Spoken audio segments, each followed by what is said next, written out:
प्रकारचे एक्सपर्ट्स तुमच्या मंडळामध्ये असायला हवे, जे तुम्हाला 8 वेगवेगळ्या पद्धतीने ऍडवाइस देतील. जो पहिली स्टेज आहे ती आयडेंटिफाय हू यू आर, आणि दुसरी स्टेज आहे की एक्झॅक्टली ऑपोजिट लोकांबरोबर मैत्री करायची.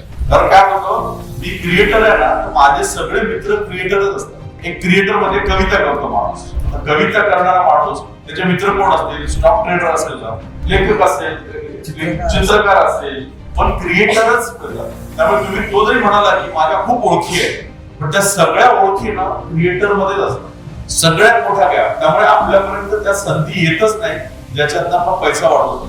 ज्याचे विचार आपल्याला कळतात ना, तो माणूस आपल्यासारखा विचार करतो, म्हणून त्याचे विचार आपल्याला कळतात. ज्याचे विचार आपल्याला कळतच नाहीये तो एक्झॅक्टली ऑपोजिट कॅटेगरीचा, पण तो पण महत्वाचा आहे, कारण तो पण एक वेगळा विचार आहे जो आपल्याला कळत नाहीये. आपल्याला 8 प्रकारचे विचार असणं गरजेचं आहे. 8 बिझनेस कनेक्ट तरी जोडायला हवे, 8 वेगवेगळ्या पद्धतीने काम करणारी माणसं तरी असायला हवी, आणि यांच्या बरोबर राहिल्यानंतर तुम्हाला चारही बाजूचं नॉलेज. 8 असे मंत्री म्हणजे एका विषयामध्ये स्ट्रॉंग.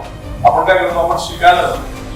1000 पुस्तकं वाचण्यापेक्षा ज्या माणसाने 1000 पुस्तकं वाचली त्याला चहा पाजायला और काय चाललं, अख्खं पुस्तक डाउनलोड होतं. इतकी वर्ष आपण ज्या प्रकारे नेटवर्किंग बोलत होतो, this is more deeper version of networking. आपण फक्त आपल्यासारख्याच लोकांशी बोलत होतो, पण वेगळ्या पद्धतीचा माणूस